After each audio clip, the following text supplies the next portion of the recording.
नमस्ते दोस्तों, मैं हूं देवराज और आप सुन रहे हैं क्रेजी हॉरर मेरे यानी देवराज के साथ। तो दोस्तों, आज मैं आपके लिए लेकर आया हूं यूपी से जुड़ी एक रेलवे कलसर रेलवे स्टेशन की कहानी। दोस्तों, ट्रेन एक ऐसा पब्लिक ट्रांसपोर्ट है जिससे ट्रैवल करना शायद ही किसी को पसंद ना हो। कई मायनों में रेलवे दूसरे परिवहन के साधनों से बहुत बेहतर है। दोस्तों, हमारे देश में बहुत सारे स्टेशन अलग अलग कारणों से मशहूर हैं और इनमें से कुछ स्टेशन ऐसे भी हैं जिन्हें कर्षित यानी कि शापित माना जाता है। दोस्तों, हमारी आज की कहानी ऐसी ही एक रेलवे स्टेशन की है जिसका नाम है कालसर रेलवे स्टेशन। उत्तर प्रदेश से कुछ ही दूरी पर बसा एक सुनसान रेलवे स्टेशन। ये स्टेशन पिछले कई सालों से बंद था, लेकिन शाम के वक्त वहां से गुजरने वाले हर एक इंसान का कहना था कि वहां से किसी तरह की अजीब सी आवाजें आती हैं। दोस्तों, इसी डर से रात होने के बाद कोई स्टेशन के आसपास भी नजर नहीं आता था। दोस्तों, कुछ दिनों बाद एक उत्साही लेखक रवि शर्मा उस स्टेशन की रहस्यमय कहानी जानने के लिए वहां पहुंचा। आसपास के लोगों ने उसे रोकने की बहुत कोशिश की, लेकिन उसे कोई रोक नहीं पाया। उसने किसी की बात नहीं मानी और रात के करीब 9 बजे वो स्टेशन पहुंचा। स्टेशन बहुत दिनों से बंद होने की वजह से स्टेशन की बिल्डिंग बहुत पुरानी हो चुकी थी। आसपास बहुत अंधेरा छाया हुआ था। दोस्तों, उसने टॉर्च जलाई और देखा ट्रेन की पटरियों पर जंग लग गई हुई थी। अचानक उसे ट्रेन की सीटी सुनाई। रवि ने पीछे मुड़कर देखा, लेकिन वहां कुछ भी नहीं था। दोस्तों, स्टेशन पर बस एक पुराना लैंप चल रहा था जिसकी रोशनी ना के बराबर थी। रवि ने नोटबुक और कैमरा निकाला और उस जगह की तस्वीरें लेने लगा। तभी एक बूढ़े आदमी की आवाज आई। उस बूढ़े आदमी ने कहा, तुम्हें यहाँ नहीं आना चाहिए था बेटा।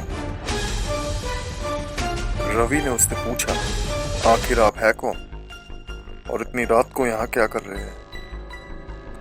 बूढ़ा आदमी बोला, मैं स्टेशन का चौकीदार हूँ और यहीं पर रहता हूँ। रवि बोला, आपको डर नहीं लगता क्या? ऐसी सुनसान जगह पर अकेले रहते हैं आप? वो बूढ़ा आदमी बोला, अब डर कर क्या फायदा साहब, मुझे कुछ नहीं होगा।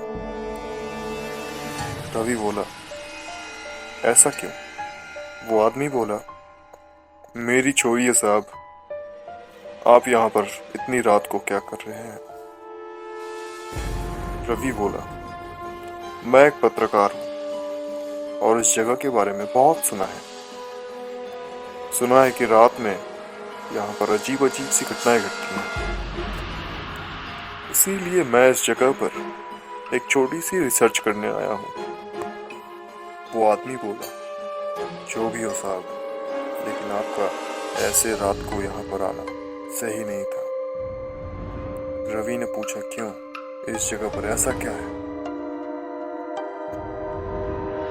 उस आदमी ने गहरी सांस लेते हुए कहा, 50 साल पहले इसी स्टेशन पर एक भयानक ट्रेन एक्सीडेंट हुआ था और उस हादसे में ट्रेन के कई यात्री जलकर मर गए थे।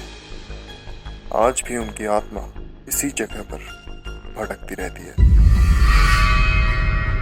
रवि हंसने लगा और उस चौकीदार की सारी बातों को मजाक समझा। रवि ने कहा, मैं इन सब बातों पर यकीन नहीं करता। ये बोलकर उसने स्टेशन के अंदर जाने की ठानी। जैसे ही रवि ने अंदर कदम रखा, उसे कुछ लोगों की फुसफुसाने की आवाज आई और उसी वक्त तुरंत रुक गई। रवि ने इन चीजों को अपना वहम समझा और यही उसकी गलती थी। रात के 12 बजते ही अचानक आसपास की हवा ठंडी हो गई। रवि ने देखा कि एक पुरानी टूटी फूटी ट्रेन पटरियों पर रुक रुक कर चल रही थी और उस ट्रेन की खिड़कियों से धुआं और जलने की बदबू आ रही थी। रवि का दिल बहुत तेजी से धड़क रहा था, लेकिन उसने किसी तरीके से हिम्मत जुटाकर ट्रेन के पास गया और खिड़की से झांकने की कोशिश की। ट्रेन के अंदर कोई इंसान नहीं था, बस कुछ जले हुए हिस्से थे। तभी अचानक से किसी ने खिड़की पर हाथ मारा। उसने जल्द से जल्द अंदर जाने की कोशिश की। उसने सोचा था शायद कोई मुसीबत में होगा, लेकिन उसे इस बात का बिल्कुल अंदाजा नहीं था कि अंदर जाते ही वो कितनी बड़ी मुसीबत में पड़ जाएगा। रवि जैसे ही ट्रेन में चढ़ा, ट्रेन की सारी लाइट्स अपने आप जल गई। हर सीट पर जले हुए कपड़ों में लोग दिखाई देने लगे। उसे अपने आंखों पर बिल्कुल विश्वास नहीं हो रहा था। उन सब की आंखें लाल थी और उनके चेहरे पर गुस्सा झलक रहा था। सबको देखकर ही पता चल रहा था वो इस दुनिया से कोई वास्ता नहीं रखते। लाल आंखों वाली एक महिला ने रवि से कहा, तुम हमें परेशान क्यों कर रहे हो? हम यहाँ से कभी मुक्त नहीं हो सकते। हम इस हादसे को रोज जीते हैं। तुम इस ट्रेन में हो, इसका मतलब तुम भी अब जीवित नहीं रहे। रवि बहुत डर गया था। उसके हाथ पैर बिल्कुल सुन्न पड़ गए थे। उसे कुछ समझ में नहीं आ रहा था कि इस वक्त क्या किया जाए। और ट्रेन में मौजूद सब लोग चिल्लाकर बोल रहे थे, मौत पक्की, मौत पक्की, मौत पक्की। रवि ने बिना कुछ सोचे समझे उस ट्रेन से छलांग लगा दी और उसी वक्त वो बाहर गिर गया। उसके सर पर गहरी चोट लगने की वजह से वो वहीं पर बेहोश हो गया। सुबह जब उसने होश संभाला, तब उसको पता चला कि उसका एक हाथ बुरी तरीके से टूट गया है। उस दिन के बाद रवि फिर कभी कलसर स्टेशन लौट कर नहीं आया।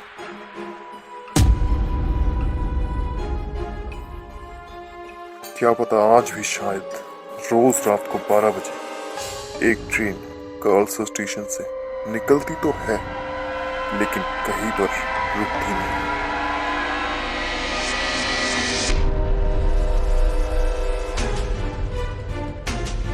नमस्कार दोस्तों, आप सुन रहे थे क्रेजी हॉरर मेरे यानी कि देवराज के साथ। हमारी आज की कहानी कर्स ऑफ द स्टेशन।